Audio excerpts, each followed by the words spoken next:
Nós estamos numa série, Decisões Mudam Destinos. Diga isso, decisões mudam destinos. As nossas decisões, elas constroem o nosso destino. Semana passada eu falei sobre algo aqui, eu quero que você grave isso. Quando lá em Salmo 139, Deus diz que antes de você ser formado, em um livro ele escreveu todos os seus dias, e cada um deles escritos e determinados, quando nenhum deles havia ainda. Isso não fala de predestinação, nós não fomos predestinados. É a intenção e a vontade de Deus para a nossa vida. Agora são as nossas decisões de andar dentro da vontade dele ou não.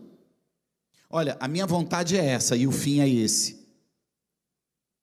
A gente decide entrar e caminhar ou não. Na verdade, são as nossas decisões que constroem o nosso destino. A gente tem um parâmetro, a intenção e a vontade de Deus. Meus pensamentos são maiores que os seus pensamentos, os meus caminhos são maiores que os teus caminhos, para te dar o fim que eu desejo, o fim que você sonha, que você deseja. Eu tenho algo maior e melhor para fazer por você. Glória a Deus. Isso vai acontecer na sua vida, sim ou não? Depende das suas decisões. Há 2 semanas atrás, meu filho mais novo disse assim: pai, você acha que eu consigo ser seu sucessor? Eu disse: eu não sei. Ele esperava uma outra resposta. Ele esperava que eu dissesse para ele: lógico, filho, você vai ser. E eu disse: filho, deixa eu te dizer uma coisa. Eu não acredito nessa geração que os pais, os pastores, os professores, os amigos, os tios têm que ficar incentivando e motivando 24 horas para formar uma geração de gente fraca, gente melindrosa emocionalmente. Eu não acredito nisso, filho. Você quer uma resposta? Você tem tudo para ser, depende das suas decisões. Se você decidir servir a Deus, se você decidir trabalhar, se você decidir ser honesto, se você decidir ter caráter, claro que você pode ser, e pode ser até melhor. Mas hoje, qual é a resposta que eu tenho para você? Não sei. Por quê? Porque depende das suas decisões. A minha parte eu fiz, eu te ensinei. Agora, se você vai seguir ou não o que eu te ensinei, é a sua decisão. Então, na verdade, o sucesso de um casamento, o sucesso da criação de um filho, o sucesso de uma vida cristã, o sucesso de uma vida empresarial, profissional, o sucesso financeiro, ele depende só das nossas decisões e de mais nada. Porque na Bíblia tem tudo o que nós precisamos. E hoje, dentro dessa série, Decisões Mudam Destinos, eu quero compartilhar uma parte da vida do rei Davi. E eu quero que você tenha entendimento de quem era esse homem, ou por que Deus chama ele de o homem segundo o coração de Deus. Lá em 1 Samuel, capítulo 13, versículo 14, diz assim: porém agora, não subsistirá o teu reino, já tem buscado o Senhor para si um homem segundo o seu coração, e já lhe tem ordenado o Senhor, que seja chefe sobre o seu povo, porquanto não guardastes o que o Senhor te ordenou.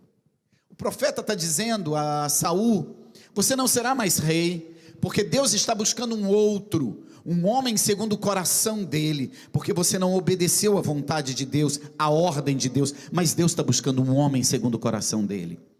E aí nós entendemos que o rei Davi é um homem segundo o coração de Deus. Uau, eu também quero ser, você quer ser. Imagina como isso deve ser complicado e difícil. Esse homem deve ser um homem perfeito. Sabe o que é a beleza da Bíblia? Sabe o que é a beleza e a grandeza da palavra de Deus? É que Deus nunca escondeu os erros e as falhas do ser humano.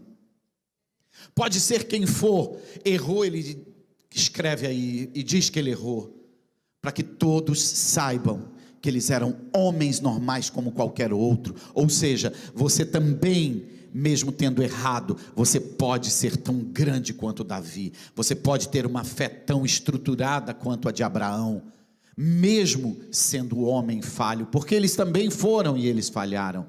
E é interessante isso, porque a Bíblia diz que ele adulterou, e pior do que isso, ele matou um homem inocente. Ele não foi um pai presente para os seus filhos como ele deveria ser. Ele foi um pai omisso. Então a Bíblia mostra um homem com defeitos, com falhas, com um adultério nas costas, com um assassinato nas costas. Mas por que Deus chama ele o homem segundo o coração de Deus? O que era? Porque ele tocava harpa e adorava a Deus. Poxa, tanta gente adorava a Deus, tanta gente cantava. Por que ele era um homem? Porque ele tinha a capacidade de tomar decisões que mudavam o destino dele. Ele tinha a capacidade de tomar decisões, ele colocava seu destino e ele trazia de volta para a vontade de Deus. Errei, falhei, mas eu vou tomar uma decisão e custe o que custar, eu vou trazer de volta a minha vida e colocar na mão de Deus e está dentro da vontade e do propósito de Deus até o fim. Porque ele era um homem segundo o coração de Deus? Porque ele sabia tomar decisões que o levava de volta ao centro da vontade de Deus. Mesmo que você erre, mesmo que você tenha cometido os erros piores da sua vida, as suas decisões podem te trazer de volta para o centro da vontade de Deus. Você pode estabelecer um conserto, você pode consertar com as decisões certas. E eu quero te mostrar isso. 6 decisões que Davi tomou. E olha que extraordinário. A primeira, reconheceu o seu pecado. Olha o que ele diz em Salmo 51, versículo 3. Porque eu conheço as minhas transgressões, eu sei o que eu fiz. E o meu pecado, Senhor, eu não estou aqui justificando, eu não estou aqui explicando, não, o meu pecado está sempre diante de mim. Eu olho e vejo que eu pequei, que eu errei, que não devia ter feito isso. Contra ti somente pequei, e fiz o que era mal aos teus olhos, mas o Senhor será justo no teu falar e puro no teu julgar. Eu pequei, eu sei o que eu fiz, e não tem explicação ou justificativa. Não estou aqui para explicar, mas eu fiz por isso, eu fiz por aquilo, eu fiz porque você fez. Não, meu pecado está diante de mim, eu fiz, pequei contra ti somente eu pequei, e o que o Senhor disser, e o que o Senhor fizer, será justo, será reto, e eu não vou reclamar. Sabe o que é isso? Reconhecer o seu erro, se consertar e se colocar à disposição de ser exortado, corrigido e estar disposto a fazer o que precisa para consertar o erro. Querido, é uma decisão que mudou o destino dele, que mudou a vida dele. Ele foi rei sobre Israel, ele unificou Israel e Judá. O seu filho assume e tem o reinado mais próspero, e não só ele, mas ele consegue prosperar toda a nação enriquece debaixo do governo do seu filho. A bênção de Deus estava sobre ele e sobre os seus filhos, por causa das suas decisões. Sabe, pais, hoje é um dia extraordinário para você tomar uma decisão. Olha quanto tempo você perdeu com seus filhos, e olha o que você pode fazer pelos seus filhos de hoje em diante. Olha como você lidou com a sua esposa, mas olha que você pode tomar uma decisão hoje, começar a lidar diferente com ela. O casamento é uma relação entre duas pessoas, onde uma está certa e o outro é o homem. Você tem que entender isso. Compreendeu ou não? Falei rápido? Foi difícil para captar?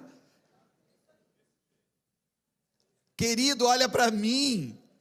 Você tem que tomar uma decisão. Não importa se você tem 10 anos de casado, 20 anos de casado. Você pode tomar uma decisão e mudar seu casamento hoje, e mudar o relacionamento com seus filhos hoje, mudar a tua vida com Deus hoje.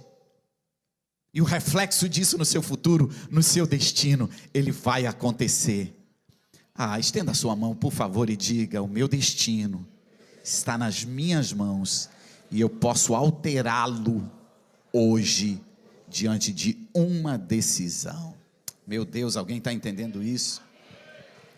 Olha a decisão que Davi toma. Ele decide enfrentar um gigante. Ele decide enfrentar algo grande, algo maior. E aqui são duas decisões. A primeira: esse homem está afrontando o meu Deus, a minha fé, a minha crença. E eu vou me posicionar. Eu vou me posicionar e eu vou dizer quem eu sou. Eu vou dizer que eu confio no meu Deus, que eu acredito nele. Sabe, ele enfrenta um gigante, ele enfrenta um sistema para se posicionar diante da fé dele, diante do Deus dele. Mas também ele enfrenta aquele gigante para não perder uma oportunidade que poderia mudar o destino dele.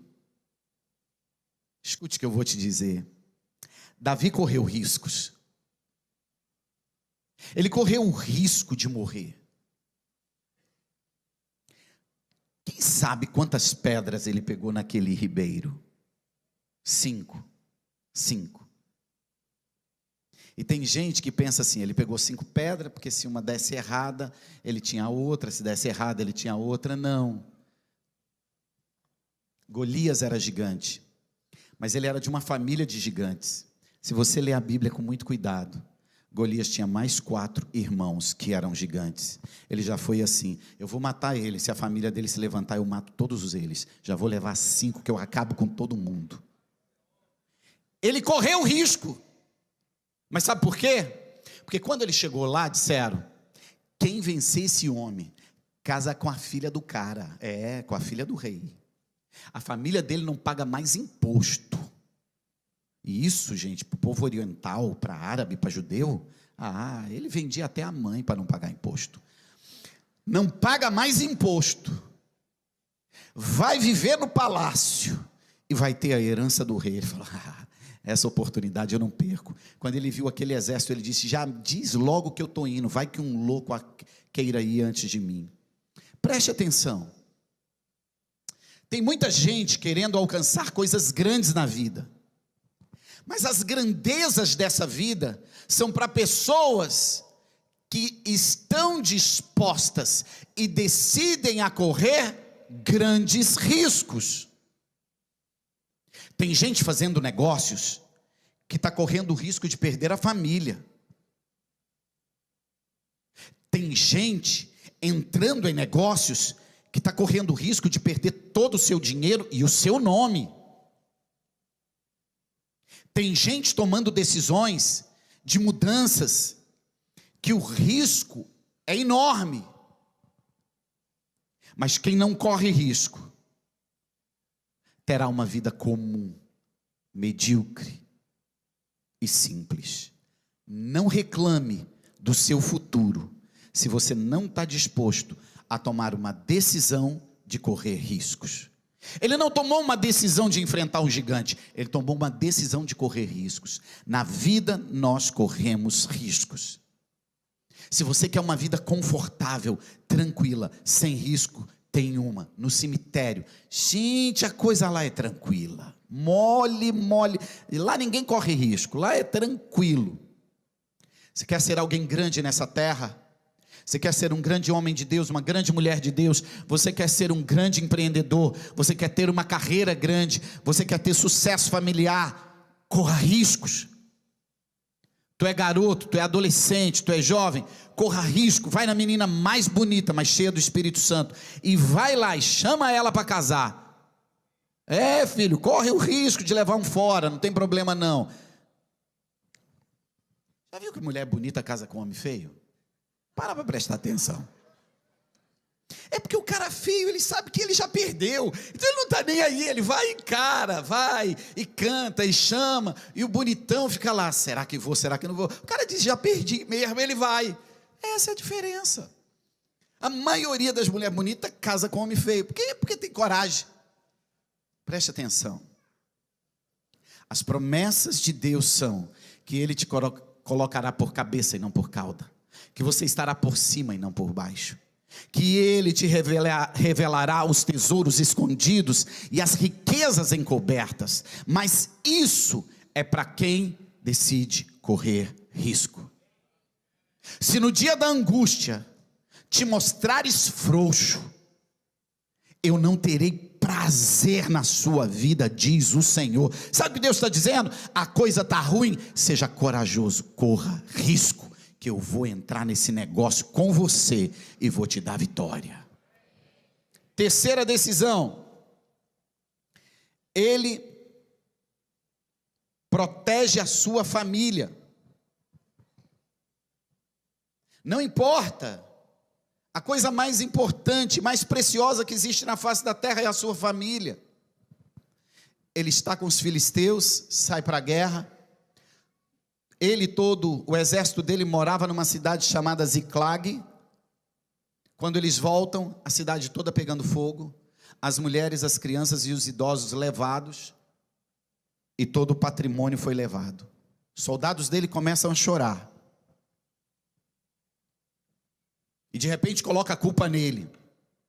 Agora ele perde a família, ele perde o dinheiro, e agora o seu exército está contra você. A Bíblia diz que ele, Davi, se reanimou. Ninguém animou ele, ele se reanimou. Chorando ele levanta e diz: Deus, chega, eu vou para cima, vai dar certo. E ele diz ao seu exército: eu estou indo buscar minha família de volta, e a família de vocês. Eu estou indo buscar o nosso dinheiro, o nosso patrimônio. Se alguém quiser vir comigo, venha. Se não quiser, eu estou indo sozinho.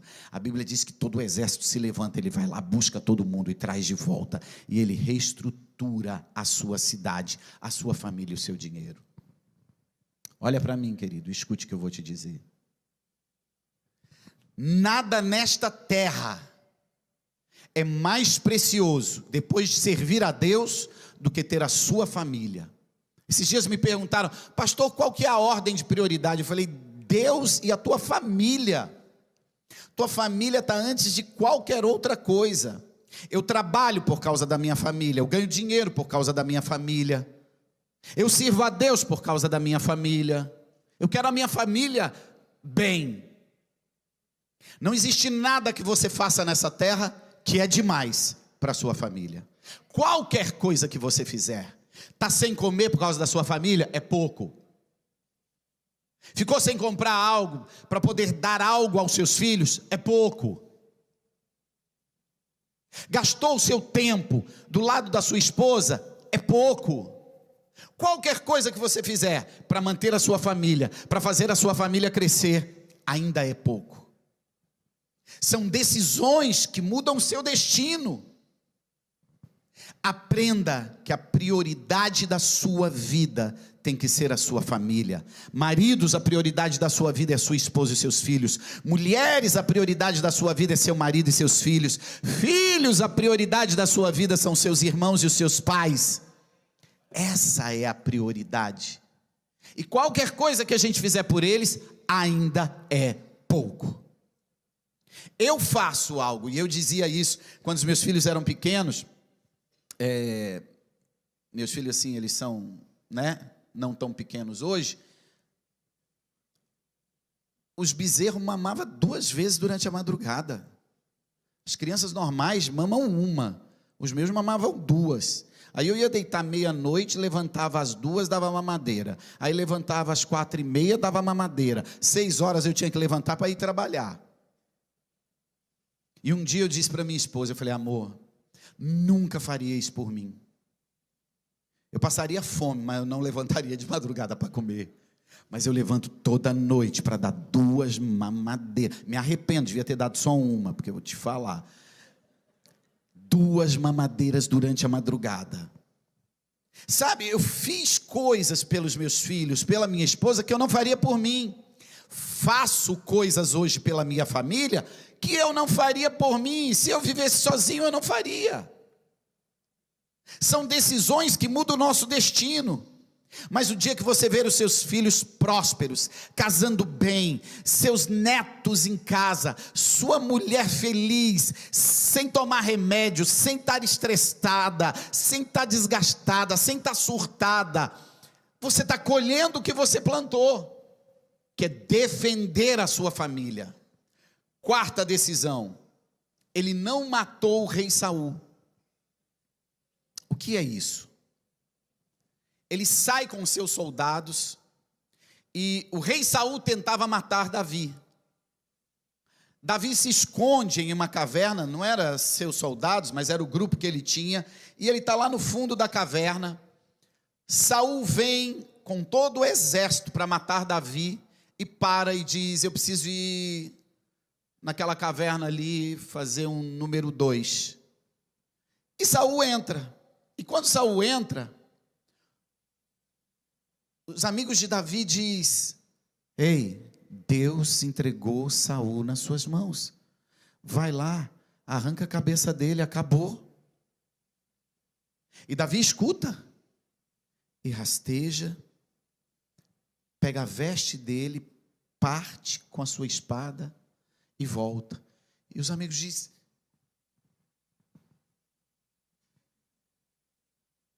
ele diz: eu não tocarei no ungido do Senhor, porque ele conhecia a palavra de Deus. Gente, para pensar o que é um homem segundo o coração de Deus. Ele tinha a oportunidade de mudar a vida dele.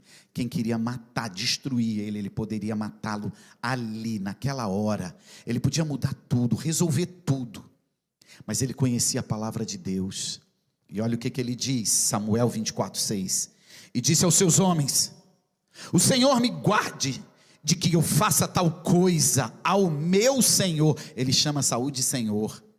Ao ungido do Senhor, estendendo eu a minha mão contra ele, pois é o ungido do Senhor. Ele sabia o que a palavra de Deus dizia a respeito de autoridade, que toda autoridade é constituída por Deus. Ele sabia que o rei queria matá-lo, mas era o rei da nação, e ele não poderia tocar, porque foi Deus que o colocou ali, e se Deus tinha um propósito na vida dele, então Deus tiraria Saul dali. Ele conhecia princípios. Você vai vender um carro, você engana a pessoa, você não segue princípios. Você vai fazer uma compra, você vai negociar algo, você usa uma balança enganosa, você tenta roubar um pedacinho, um pouquinho. Você está sozinho, você mente, ninguém está vendo, ninguém ouviu. Sabe qual é o problema? Que as suas decisões no secreto da caverna mudam o seu destino para um destino de desgraça. Davi, no secreto da caverna, disse: posso matá-lo, meus amigos estão me motivando, mas eu conheço a tua palavra. Hoje eu posso mudar o meu destino, mas eu não posso ferir os teus princípios. Ai de mim tocar no ungido do Senhor. Está entendendo o que é o homem segundo o coração de Deus? Ele é um homem segundo o coração de Deus por causa das decisões que ele tomava. Lá em Salmo, Davi escreve: guardei a tua palavra, escondi a tua palavra no meu coração, para não pecar contra ti. Você acha que você precisa fazer as coisas erradas para ter sucesso nessa vida? Você acha que você precisa fazer como seus amigos fazem? Ou segundo seus companheiros dizem para você fazer? Querido, eu já tive tanta oportunidade na minha vida de realizar grandes negócios, e no meio da jornada eu via que tinha algo que poderia se tornar ilegal. Não era nem ilegal, eu dizia: estou fora, não faço. Mas como assim? Não faço. Faz vocês, fiquem à vontade, é de vocês, podem fazer. Eu trouxe, eu realizei, mas é de vocês, podem fazer. Eu não sou melhor do que ninguém, mas uma coisa eu sei: estar aqui, ter a família que eu tenho, ter o sucesso profissional que eu tenho, ter a vida que eu tenho, ela depende totalmente de Deus. Eu não vou negociar os princípios de Deus na minha vida. Ainda que eu esteja no oculto de uma caverna, não vou negociar. Porque ele era um homem segundo o coração de Deus? Por causa das decisões que ele tomava. 5, ser um homem de palavra.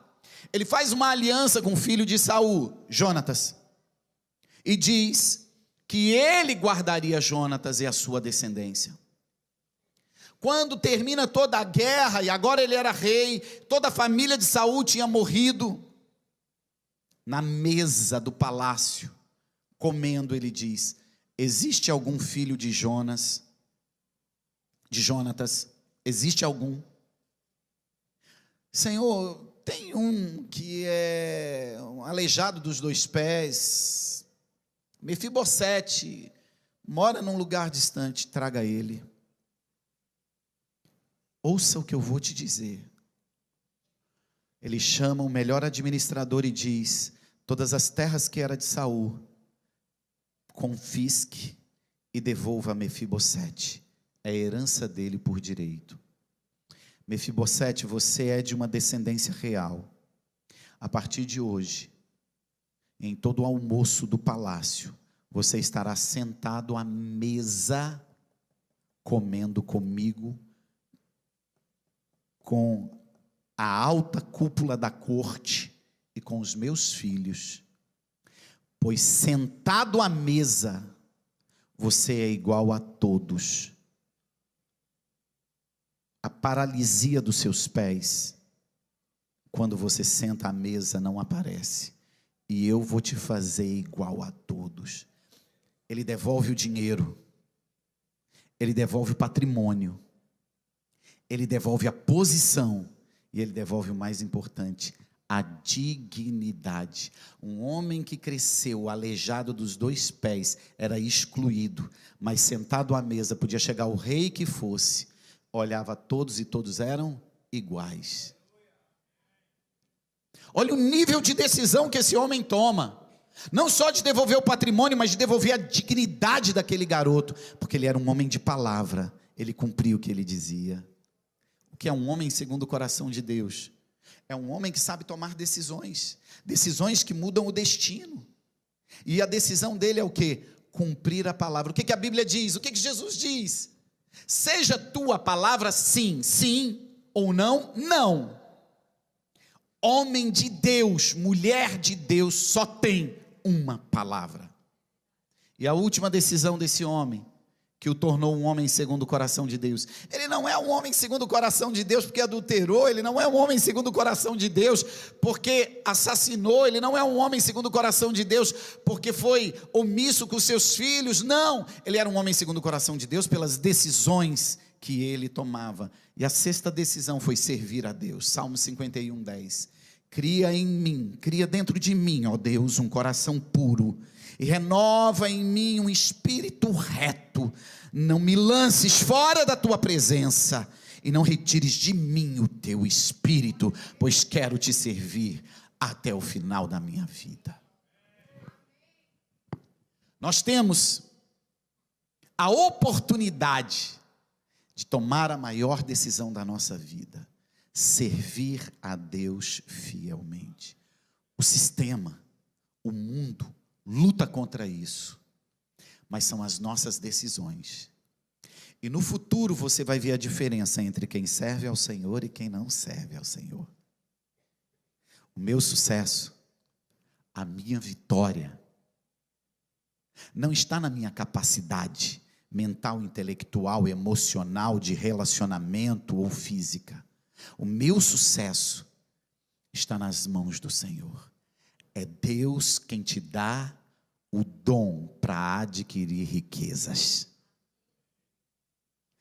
Um planta, o outro rega, mas é Deus quem dá o crescimento. A minha vida, o meu sucesso, a minha vitória está ligada ao meu Deus.